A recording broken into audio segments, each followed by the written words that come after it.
السلام علیکم ورحمۃ اللہ وبرکاتہ۔ آج کے اس ویڈیو میں کربلا کا واقعہ، امام حسین رضی اللہ تعالی عنہ کے شہادت کا واقعہ کو جانیں گے کہ حضرت امام حسین رضی اللہ تعالی عنہ کو کن لوگوں نے اور کیوں شہید کیا تھا۔ نواسۂ رسول امام حسین رضی اللہ تعالی عنہ کو کس طرح سے شہید کیا تھا، کربلا کا واقعہ کیوں اور کیسے پیش آیا تھا۔ دوستو، نواسۂ رسول امام حسین رضی اللہ تعالی عنہ کو جن لوگوں نے شہید کیا، ان لوگوں نے خطوط پر خطوط بھیج کر کے بلایا تھا۔ جب امام حسین رضی اللہ تعالی عنہ کو ان کے خطوط ملا تو وہ ان کے یہاں جانے کا ارادہ کیا۔ جب راستے پہ اہل و عیال کے ساتھ نکلے تو راستے میں عربی کے مشہور شاعر فرزوق سے ملاقات ہوئی۔ وہ کوفہ سے آ رہا تھا۔ اس نے امام حسین رضی اللہ تعالی عنہ سے ملاقات کی۔ حضرت امام حسین رضی اللہ تعالی عنہ نے کوفہ والوں کا حال پوچھا، یعنی جہاں پہ کربلا کا واقعہ پیش آیا وہاں کے لوگوں کا حال پوچھا کہ وہاں کے لوگ مجھے بلا رہے ہیں، میں جاؤں یا نہ جاؤں، کیا کروں، ذرا وہاں کا حال بتاؤ۔ اس مشہور شاعر نے جواب دیا کہ اہل کوفہ یعنی کربلا والے، ان کا دل آپ کی طرف ہے، لیکن ان کی تلوار تو ان کے جو بادشاہ بنو امیہ ہے ان کے ساتھ ہے۔ ان کے یہ جواب سن کر کے پھر بھی امام حسین رضی اللہ تعالی عنہ آگے بڑھتے رہے۔ راستے میں کئی صحابہ کرام رضی اللہ عنہم سے ملاقات ہوتے رہے۔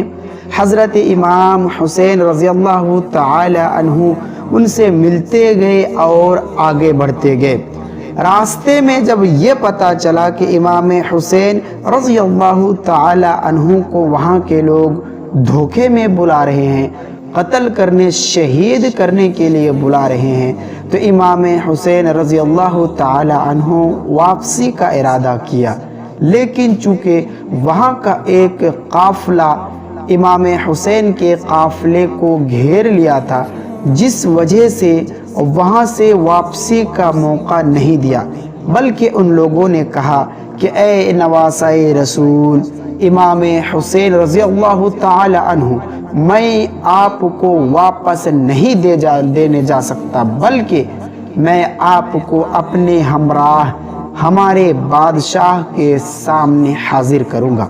جب امام حسین رضی اللہ تعالی عنہ وہاں پہنچے تو جن لوگوں نے امام حسین رضی اللہ تعالی عنہ کو خطوط بھیجے تھے اور کہا تھا کہ آپ یہاں پہ آ جائے، ہم لوگ آپ کے ہاتھ میں یہ بیعت کرنے والے ہیں کہ آپ ہمارے خلیفہ ہوں گے، ان لوگوں نے ان کا ساتھ چھوڑ دیا اور حضرت امام حسین رضی اللہ تعالی عنہ کے مخالف ہو گئے اور امام حسین رضی اللہ تعالی عنہ کے اوپر تلوار کش لیے۔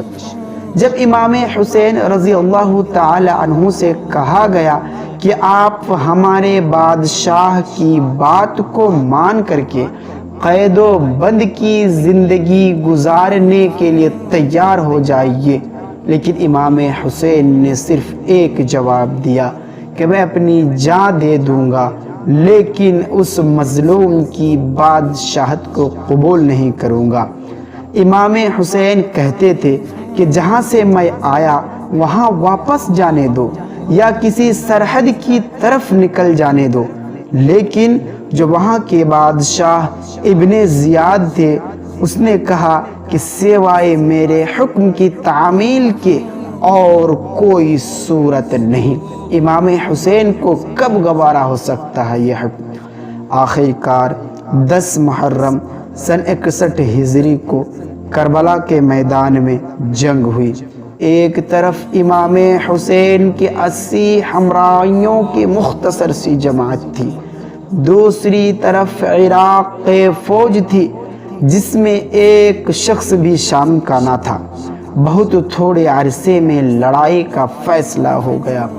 امام حسین رضی اللہ تعالی عنہ اور ان کے ہمراہ 71 ساتھی مقتول ہوئے اور ابن سعد کی 88 آدمی مارے گئے۔ اہل عراق امام حسین رضی اللہ تعالی عنہ کے سر اور ان کے حرم کو علی بن حسین کے ساتھ جو کہ مریض تھے ابن زیاد کے سامنے لایا، جس وجہ سے ان کو تو واہ وائی ملی، لیکن امام حسین رضی اللہ تعالی عنہ کو اپنا جام شہادت نوش کرنا پڑا۔ دوستو، جب امام حسین رضی اللہ تعالی عنہ شہید کر دیے گئے تو جو ان کے ساتھ اہل و عیال تھے، جو ان کے پریوار تھے، ان تمام لوگوں کو ساتھ میں پکڑ کر کے بادشاہ کے سامنے حاضر کیا۔ جو عورتیں تھیں روئیں، چلائیں اور 3 دن تک ماتم کیا۔ کمزوری کی حالت میں جو کمزوریاں لاحق ہوئی تھی وہ بیان کرنے کے قابل نہیں ہے۔ دوستو، مال و دولت ساری چیزیں برباد ہو گئی۔ جیسا کہ ہم لوگ جانتے ہیں کہ 10 محرم الحرام کو امام حسین رضی اللہ تعالی عنہ کو شہید کر دیا گیا تھا، دھوکے سے بلا کر کے۔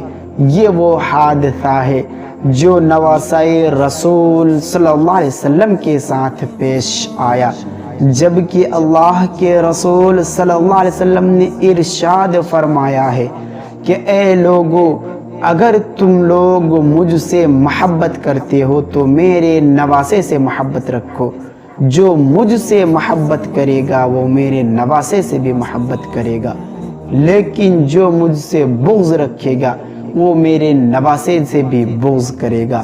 اللہ کے رسول صلی اللہ علیہ وسلم نے یہ بھی فرمایا تھا کہ یہ دونوں ہمارے پھول ہیں، ریحتان کا لفظ استعمال کیا۔ دوستو، اس طرح کے اسلامک واقعات ویڈیوز آپ سنتے رہیں گے، اس لیے میرے اس چینل کو سبسکرائب کر لیجئے اور آج کا یہ ویڈیو کو لائک کر کے اپنے دوستوں تک پہنچا دیجئے تاکہ دیگر لوگ ان سے فائدہ اٹھاتے رہے۔ تب تک کے لیے اللہ حافظ۔ السلام علیکم ورحمۃ اللہ وبرکاتہ۔